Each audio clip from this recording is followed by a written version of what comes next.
You have the power to be able to manufacture that level of service and belief in yourself by serving other people. Hi everybody, Todd Jason here. And today we're going to cover my favorite topic, which is hidden potential, and more specifically, how you can activate your hidden potential. Okay, so what I want you to do is get out a notepad and a pen. Things are going to pop, ideas are going to ruminate as I'm going through this. The way that we're going to do this video today is by going through an incredible interview that Dr. Andrew Huberman of Stanford did with Dr. Adam Grant on this topic. Now, Adam Grant is famous. He's done TED Talks. He's written several books, including one recently on hidden potential, where he studied this scientifically. And he's going to share some stories about how we can all realize and then activate our hidden potential. But what's really interesting, especially when he talks about his story about diving, he misses a major point that I want to really focus on in this video. Let's just dive into it right now. He does make some amazing points, of course, along the way, but there's some things that I think we need to focus on as we go ahead and do this. Let's talk about potential. You hear we're only operating at 40% of our abilities. The implication is that we have reservoirs of potential that we're just not accessing because we're not doing the right things, thinking the right things. I know you've now researched this topic extensively. Tell us about potential. Do we all have huge reservoirs of potential that we are not accessing? And of course, I and everyone else wants to know, how can we access those? It's one of those things where you start thinking and talking about a topic and you realize it's been your whole life, but you didn't see it until then. And I feel that way about potential. I think that I've been passionate about helping people achieve their potential as long as I can remember. I think every goal I've ever set has been about stretching my potential in one way or another, or at least realizing it. And what I've become so struck by as I've studied this topic is we all have hidden potential, but we don't know how to unlock it. So why do we often underestimate our own potential? We judge ourselves by our starting abilities. And this is more common for people with fixed mindsets, but even people with growth mindsets. You try a new skill, it doesn't go well, and you think, this is not for me. I'm not cut out for this. And then it gets worse when other people also, you're not just underestimating yourself, you're also being underestimated by others. Other people watch you and say, yeah, you're not a prodigy. You're not a natural. You don't have the talent that it takes. And I think the big myth there is that raw talent is the most important driver of how high people climb. It's not. Motivation and opportunity matter more than raw ability for growth. I'm going to stop it there for one moment so we can all just take this in. And he's going to go into detail on this, but it's not raw talent that is the prime indicator of you realizing and then unlocking your greater potential. It's motivation and opportunity, which he'll then go ahead and define. But this is really important. I want you to soak in that right now. It isn't about how much skill or talent you were born with. This is not what this is about. There are other things here that you can use to motivate yourself and realize opportunities so that way you can live to your highest potential, which is why we're covering this. Okay, so let's continue on. Hear what he has to say. Obviously, everybody starts at a different point, but how close you come to your potential is much more about the character skills you cultivate to improve and improving over time. And then whether you're in a situation where you have access to the knowledge that you need and the tools you need to keep growing. And a concrete example of this for me is when I started diving, I was way too late. I picked it up as a teenager. A lot of the elite divers in the world start by 5. So I started really late and I lacked most of the things that you would want as a diver. I couldn't touch my toes without bending my knees. My teammates called me Frankenstein because I was so stiff when I walked.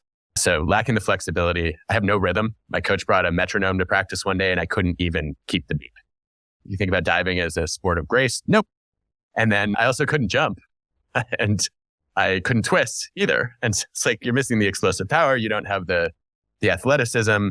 And I think if I had just looked at those abilities, I had no business being a diver. And in fact, no business being an athlete. I'd already been cut from the middle school basketball team 3 times. I didn't make the high school soccer team. Those were the 2 sports I had poured a decade into. This is going nowhere. Eric, just the most incredible coach I could ever imagine. He said to me on the first day of practice, he said, yes, missing all these things. But I believe if you pour yourself into this sport, that you could be a state finalist by the time you finish high school. And he saw more potential in me than I saw in myself. And that just lit a fire under me. And what that translated into is a lot of the behaviors that you and I both studied, setting specific difficult goals for, I want to learn these dives that seem out of reach, for I want to increase my score over the next 3 meets by 10 points, for I want to learn how to, all my limitations notwithstanding, one thing that I can master that I have total control over is how clean I go into the water. I can get a rip entry so that there's no splash. And that's the most important part of a dive. All right, I want to stop it there. And I want to see if you caught this, because the way he shared this story about unlocking his hidden potential, where he was basically not given any raw talent to be a diver, but then he was able to habituate a series of habits that enabled him to go on and actually achieve a bunch of things. But what was the real impetus here? What was it that spurned him? He said it. He gave it to you. He gave you the secret. It was that Eric, his coach, looked at him and believed in him and told him, hey, you could do this if you work really hard. And he says, that lit a fire under me. And it's that fire, that motivation that drove him to go ahead and create the habits and do the necessary work that would allow him to transcend his limitations. So you may be sitting there thinking, well, that's great, but I can't manufacture somebody looking at me and believing in me in the same way that Dr. Grant had Eric believing in himself. And that may be the case. But I want to focus on this because it's so important. And the first thing that I want to share is that maybe you already have, maybe there are people in your life that do believe in you, but you haven't gotten yourself out of your own way, your own doubt and fear and limitation to actually take it in and allow that fire to be spurned like Adam did. So I want you to take inventory right now of your life and think, are there people who have indicated a belief in me, even if it wasn't that direct? Because we need to be able to find that fuel outside of us. That's number one.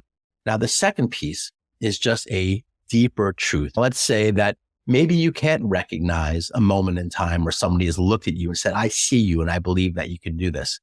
The way that we can manufacture this is to believe in somebody else. What a superpower to be able to provide the very thing that you need. And what I'm saying here is pretty direct. Believe in somebody else. Today, as I'm sharing this, contact somebody that you know, somebody that needs to hear it and say, hey, you got this. I believe in you. I think you can do this. And I want to help you do that. Do you realize that when you do that, the entire world changes and the universe now conspires not only to help this person, but also to help you? This is how we shift away from the negative spin cycle of fear and isolation. I'm alone. I have no one to help me, to I am helpful and I am here to serve you. And I am now receiving that same level of service in my own life. So super important that you have the power to be able to manufacture that level of service and belief in yourself by serving other people. Now, really, I can't believe that these guys didn't talk about this in this video. This is, to me, the actual superpower that is being expressed here. When I was looking at the character skills that help people realize their potential and really fuel unexpected growth, I ended up finding 3 that I think are under-discussed and well supported by science. I think that basically, if you want to reach your potential or achieve more than you think you're capable of, we're looking at becoming a creature of discomfort and embracing things that are unpleasant or awkward for you. That'll be the first thing. The second is being a sponge and soaking up new information and also filtering out what might not be useful. And then the third is being an imperfectionist, which is knowing when to aim for excellence and when to settle for good.